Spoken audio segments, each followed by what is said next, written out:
Hi, thank you for joining us today for this presentation on feasibility in research. My name is Dr. Kara Vander, and I am the founder and director of the Institute for Research and Theory Methodologies. And I am joined by two of my colleagues, and I'm going to let them introduce themselves. Hi, my name's Lisa Goldberg, Dr. Lisa Goldberg, and I have been working with Kara and Elena. With Kara, feels like I've been working with Kara for about 20 years. We started out at Fielding together and we ended up at Saybrook University together, and now with the work we're doing with RTM. I am particularly interested in this topic because knowing the feasibility of your dissertation or whatever topic you're interested in doing is very important to making it a go, to get you where you want to be with it. So I'm thrilled to be part of this presentation. We hope you enjoy it. All right. I am Dr. Elena Gillespie, and I also came from Fielding and am now at Saybrook and have known Dr. Vander Linden for at least a decade. And I'm primarily quantitative in approach, but feasibility issues there's a number of them that cross, pollinate to qualitative research. Absolutely. And this is absolutely essential is, can you manage your project and bring it to the finish line, which is, if you can't do that, then your research has really failed. So we are here to help you really give some thought to areas that perhaps that you didn't know much about or assumed perhaps incorrectly that it was going to be or completely easy to finish your project. So as you design a study, you should always consider the feasibility of a study. Feasibility is a way of assessing whether a proposed project can be accomplished in a given time with the resources that you have. It involves evaluating the practicality of a project, including its scope, its objectives, what research methods you're going to use, your available resources, the timeline you have to complete the project, and potential risks. It's an important step at the beginning of a research process because it helps make sure that you are able to complete your study efficiently and effectively. Feasibility is important to consider whenever you're designing research because it can ensure the successful completion of your study. And so on this presentation, we're going to look at some aspects of feasibility that you should consider as a researcher whenever planning a research study. Okay, so the first aspect of feasibility that you should consider is whether or not the research topic is researchable. What we mean by researchable is it something that can be studied scientifically? Is it something that can be explored using a research perspective? So is it something that's not necessarily opinion-based, but data can be collected and analyzed to explore and answer your research question? Is the researcher significant, meaningful, and publishable? If it isn't, is it worth your time to conduct a research study and use your time and resources towards that project? Do you have access to a library to conduct a literature review?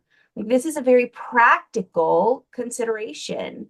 Not only we're going to talk about some others, but you need to consider these practical aspects of the project to make sure you have the access that you need, such as to a library. Have you done a preliminary literature search? One of the things that I have discovered over the years is that students come in and have a lot of ideas about what they want to study, and they've never delved into the research to see if it's been studied before. And often when we do delve into the literature, it has been studied before. And so that leads to the next area is, do you know what research has already been conducted on the topic Is your topic too broad? Is it too narrow? And so the literature can help you define the scope of your study before you go to all the work of designing the study and trying to implement it. You want to see what's been done out there before. And have you identified a gap in the literature? You don't want to just redo a study that's been done over and over again previously. There's no sense in that. That's a waste of your time and resources unless you're doing it in some new way with some new population, unless you've identified some gap in the literature. The next thing that a researcher would want to consider when assessing the feasibility of research is what knowledge and skills are necessary to be able to successfully implement a research study. So some of the questions that a researcher might want to consider are, what special qualifications do you have as a researcher for this topic or problem? i.e., what is your interest in the problem? What is your experience in the problem area? What education or training do you have in this area? What methodological training might you have in relation to the research method that you're going to use? These are all factors that you want to consider before engaging in a research study. Another question you want to consider is, do you have the knowledge and skills needed to conduct this study? Often, as researchers, the research method requires a number of different research-related skills in order to successfully complete the study. And if you don't have those skills, then it's unlikely that you will be able to successfully complete your study. Is the research approach that you have selected to use for the study appropriate for the research question? If you do not have that match between the research approach and the research question, it's unlikely that you'll actually be able to answer your research question. Do you have access to a mentor or a support team who has expertise and time needed to conduct research in this area?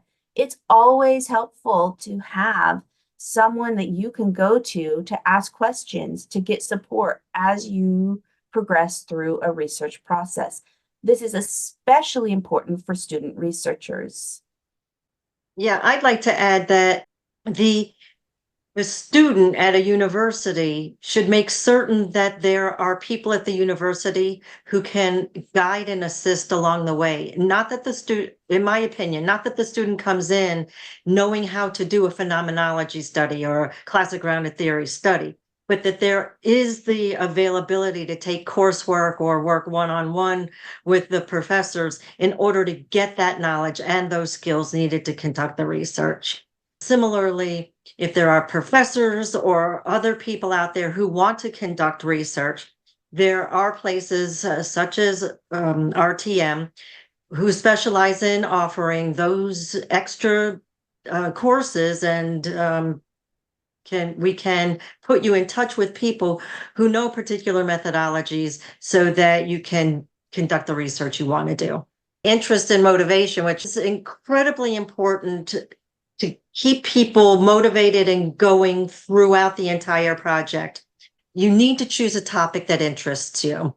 And it not only has an interest, but that you are so curious about it that you will continue to work with it and keep the motivation going throughout the entire study.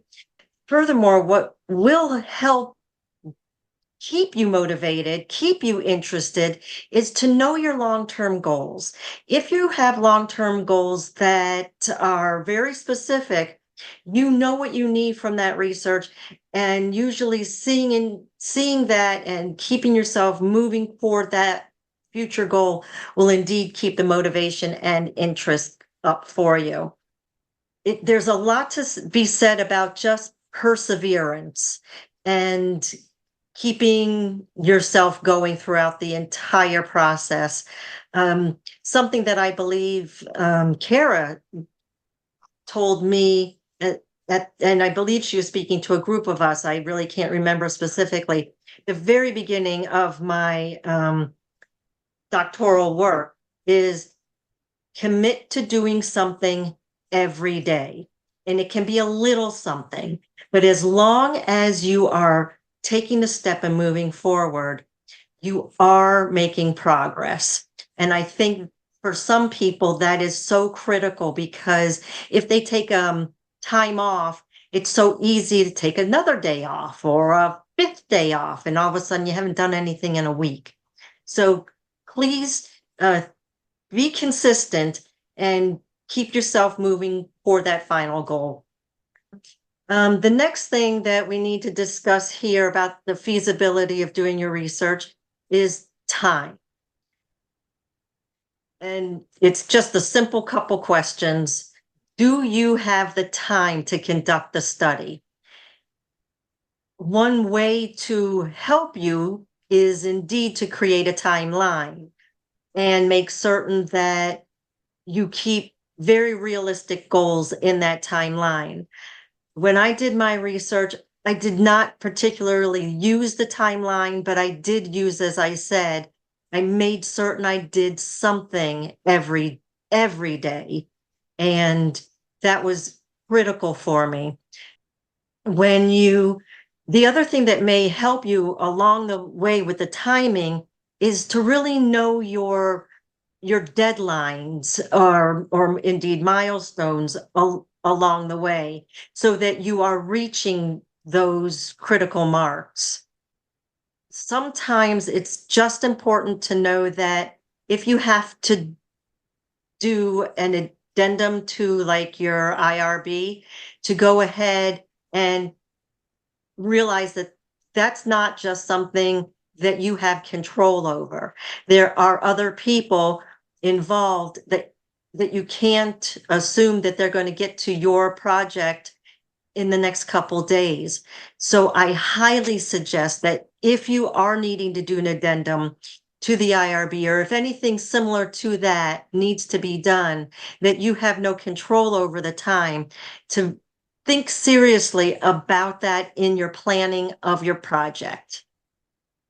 Student researchers often underestimate the time that it will take to complete a study, partly because of what Lisa said about not knowing realistic expectations about aspects of the process that are outside of their control. But we often, as researchers, expect that everybody else is as interested in our research topic as we are, and that we're going to get tons of volunteers for our studies.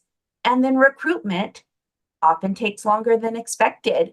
We don't get as many volunteers as quickly as we expected. And so experienced researchers are more likely to have experienced that, to know how those things can slow down your research process. And so it's really helpful to have experienced researchers look over your timeline and say, hey, you might want to allow yourself a little bit more time here. Or have you considered, how long it's going to take for your research to get through an ethics review board? And that can really help with your timeline. We're going to add to our little graph here and talk about resources and access, but we'll get to accesses next. So the question is do you have access to the resources that you need? So the money, material, we talked about expertise, the equipment, the technology, the space, other physical requirements. Where are you going to meet these folks, these participants that you've recruited? You've got to think it through step by step, as if you are a participant, and walk yourself through what things are you going to need. Really get down to the nitty gritty. I'm going to need pads of paper. I'm going to need, a computer. I'm going to need a printer, or whatever it is. So you really have to think through how to get these things. And I will add here that there is grant money available if you are very committed to this topic. It's not an impossible goal to attain, to apply for research funding and there are grants that will fund these types of things that you need.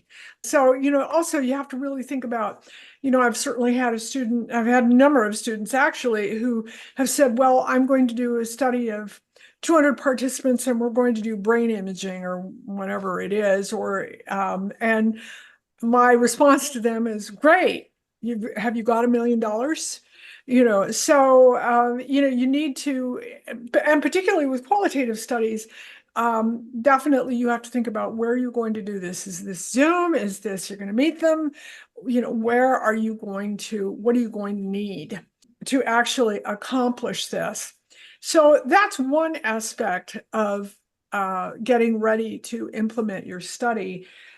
When you were talking about equipment, just all of a sudden what popped into my mind was not the equipment to conduct the study, but does the person have what they need to feel comfortable in their home or wherever they're processing the work to do their thinking? In other words, do they need to set up a special location in their house? Do they need a new desk? Do they need that kind of equipment? And that just popped into my mind, and I don't know if it technically is a resource, but I think it's important for people to consider that they have what they need comfort wise. Oh, absolutely. I agree. You really can't do this. Well, some people have done it at their kitchen table, but it's probably not the optimal space. I would also say, do you have access to, do you need in vivo or Atlas TI or, any of the other data analysis programs that are out there? And not only do you have access to them, this goes back to the knowledge and skills. Do you know how to use them? Learning to use those problems, there's a real learning curve. So you need, the resources and the knowledge and skills to use them. So many of these feasibility factors are interrelated. I believe for some of those, like Atlas TI, there may be a student version, so the student pays less money. I'm not certain about that anymore, but I think that was the case not that many years ago. So it's definitely worthwhile checking into those kinds of things. All right, the next thing, this is, we're only going to look at this briefly. The next thing, and to me, it's one of the central spokes on this wheel, is access to your population. And that covers a lot of things. All right. Now, here's one of my maxims that I use when I'm conducting a study. A study is about 30% networking.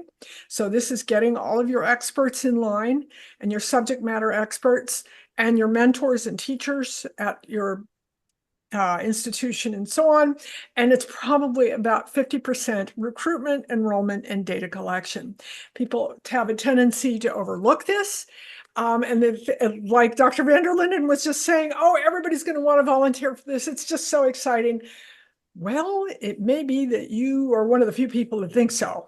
All right. So where is your population? Are they local? Are they going to be national? Where are you getting them from? Are you going to be doing social media advertising? Is there a reasonable number of them that you can access? Invariably, you've got to give a lot of thought to this, and particularly accessing research recruitment sites. All right, so is that Facebook, is it Instagram, any of the social media sites? Is it local? Where would you go? You're going to need site permissions for all of them, and you're going to need written site permissions, and that includes anything from Facebook. You're going to have to enter an agreement with them. And they do this. They do recruit for research studies, to local clinics if you're looking for, or local social work institutions or whatever. You're going to need to contact them first, all right, and get site permission from them. And that is, like I said, part of networking. It's so much of this is interfacing with other people, and you can't just walk in and say, I'm going to recruit from your site. Their response to you is going to be, who are you and what's in it for us?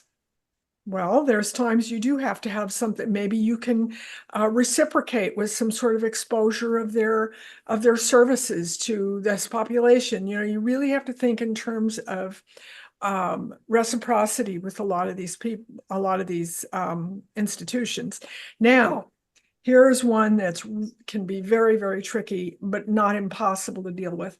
Let's say that you want to access a disenfranchised or population in your area, whatever it might be. This could be of a disenfranchised population, immigrant population, and so on. And so just marching into a social services area or a church or whatever it is, and say, I want to go recruit for your population. Let's put it this way, very frequently their answer can very much be, who asked you? All right, so you have to be incredibly careful about and really have a strategy on how are you going to interface with these populations in a meaningful and also not condescending manner.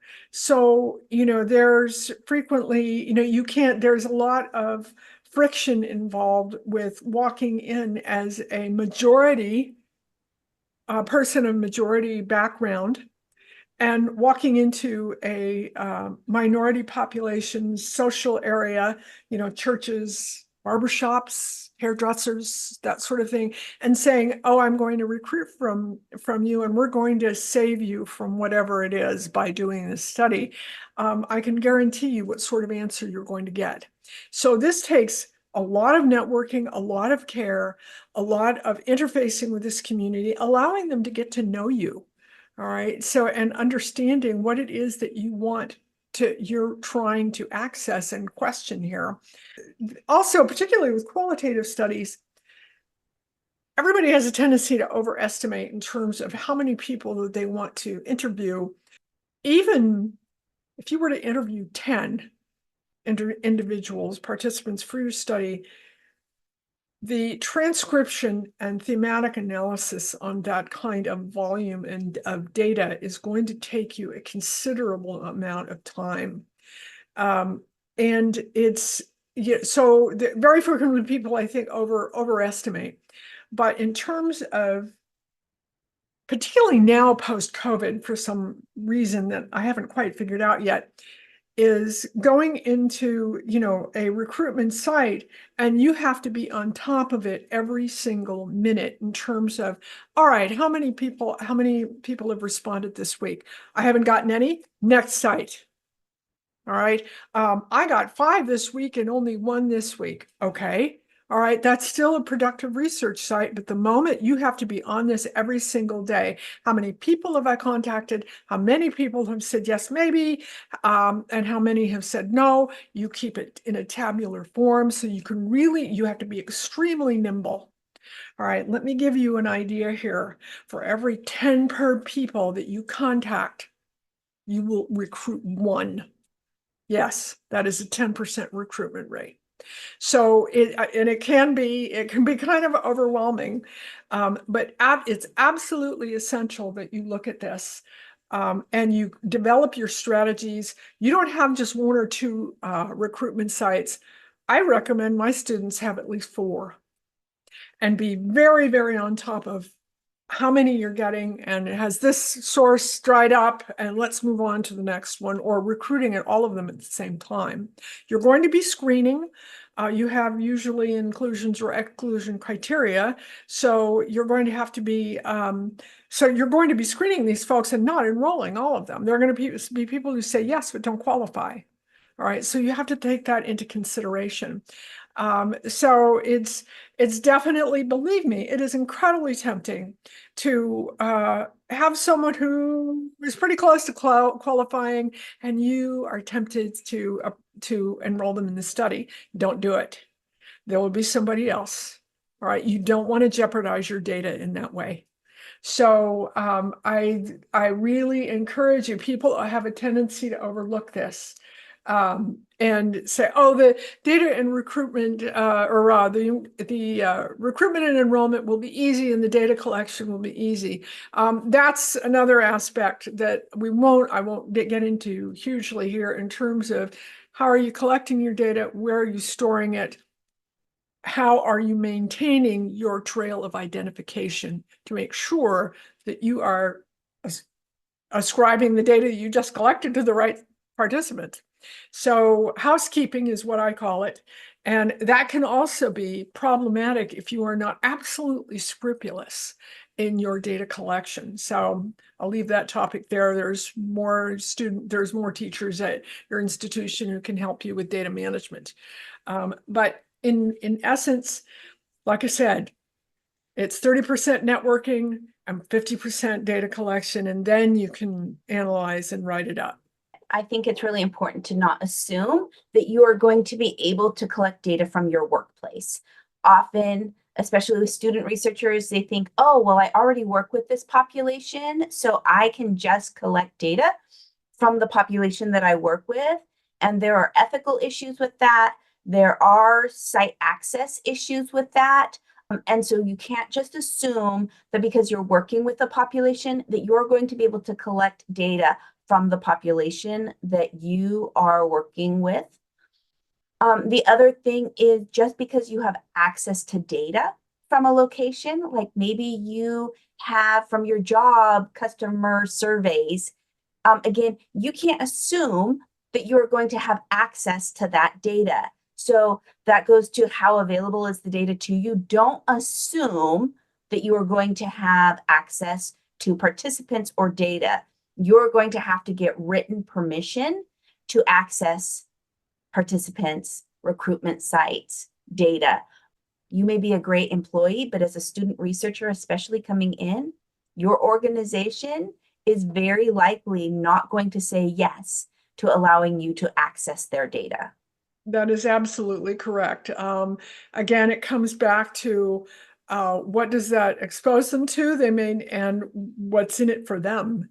So very frequently, and as well, there's ethical issues like Dr. Vander was talking about, is they don't necessarily want that data on the outside. All right. So yes, it is a consider. Do not assume that. Matter of fact, the answer is probably going to be no. We want to make certain that our research is manageable to do. And what we mean by that is, what is the scope of your research? In other words, have you defined your research specifically and well enough so that it is not too broad, narrow enough to be doable? I believe it may have been Dr. Otis Simmons who has said it multiple times in front of me, this is just your dissertation. Leave the grand work for after you get through your work here at the university. So please do make certain that the scope of your research study is not too broad, not too narrow. It is definitely doable. So the next bullet point here is about the challenge, how challenging this study is. And I believe what we're really talking about here is, are you in over your head with needing to know the knowledge and skills needed to get through the study? If it's just too challenging for you, again, leave it, do something else if you're a student.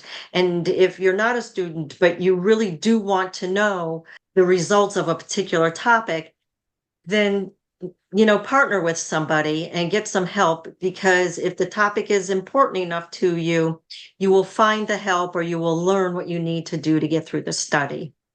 So we've already talked about the next bullet point about the resources and the access and how manageable that is. Again, I just want to draw your attention to, you need to be realistic about this so that you have in your mind a project or a study that is doable. And the last item here we have is, will you need the help of another person in order to control bias? And this is particularly important with people who are looking at interviews. And it's so hard sometimes to suspend your judgment and not allow your particular biases to influence your ability to do your data analysis. And so we highly suggest in cases to go ahead and get somebody to work with you so that you know that you are conceptually pulling out those ideas that are indeed bias-free. Doing research is a management process. There are many elements of conducting a research project that involve managing, right? Managing your recruitment, managing your data collection, managing, your time, managing your resources. There are many aspects of conducting research that require management. And so making sure that you have that skill set and the resources needed, and that you have a plan set up about how you're going to manage the process, not just implement the process. So the feasibility is both, has to do with both. How are you going to manage the process as well as conduct the process? And there's one other piece here that I'd like to throw in, and it's the managing not only the project, but you have to have a work-life balance. That too is a management process. So please consider your personal lives and what you need to accomplish in your home life or any other piece of your personal life so that you can indeed do the project. Be prepared for the unexpected, right? Like how, we all just went through in the last few years COVID, and that disrupted, many researchers' projects, that how they thought they were going to do the study ended up not being how they could do the study. It stopped, it derailed many projects. Many researchers had to, determine, how to modify their projects going forward. And so just be aware that in all research projects or many research projects, even if we're not in a time with COVID, the unexpected happens. And so that again is part of managing the process.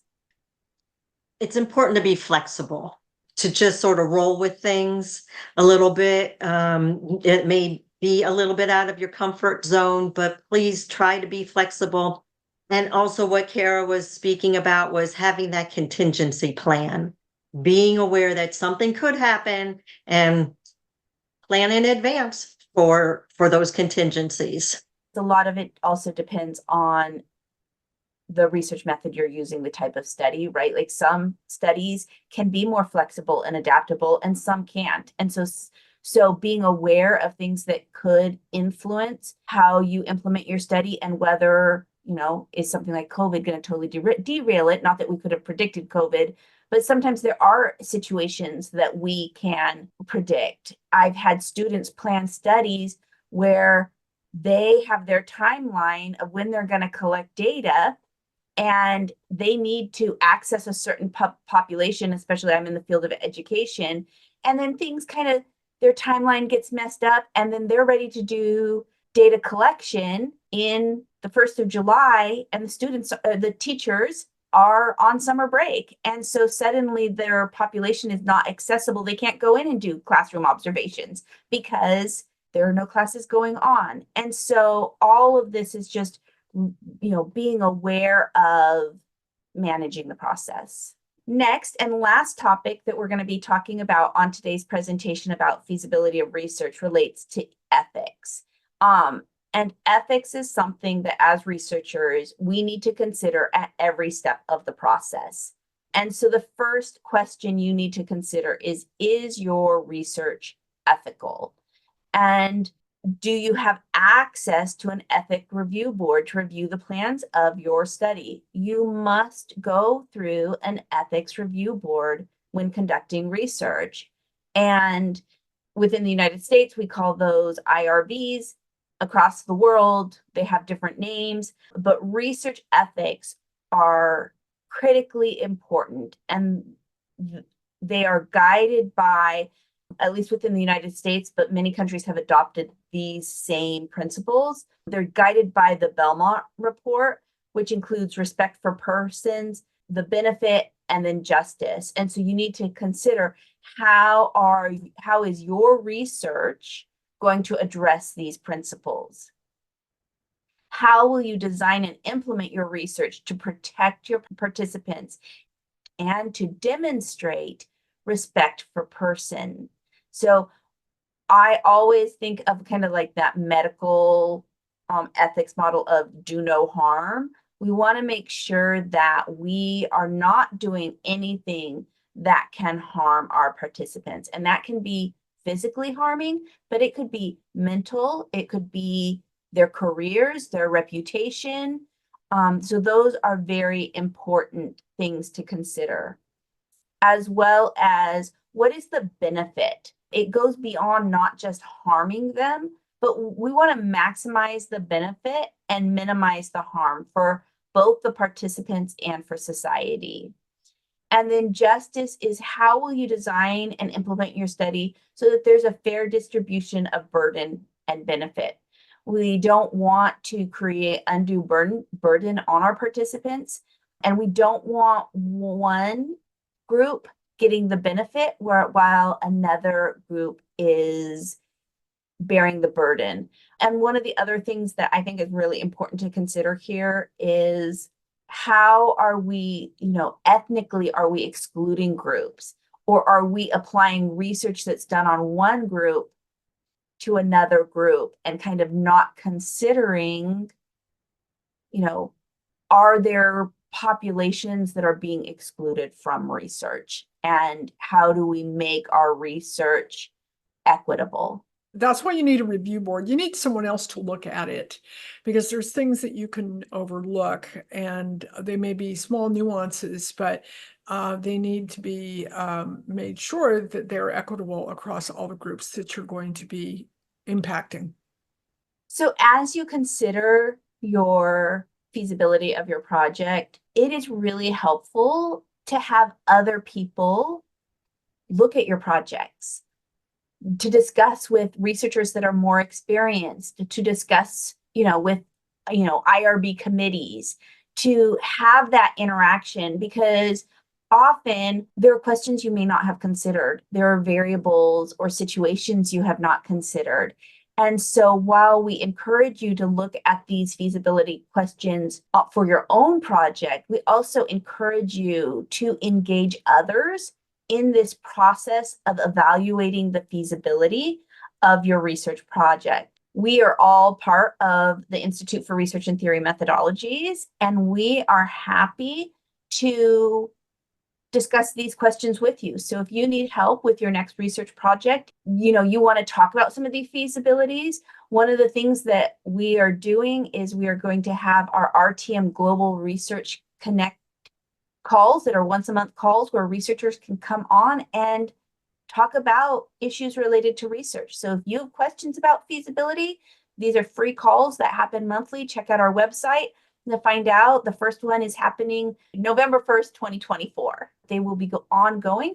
And so if you want to join us on one of those calls, check it out on the website because we would be happy to talk about feasibility issues on those calls.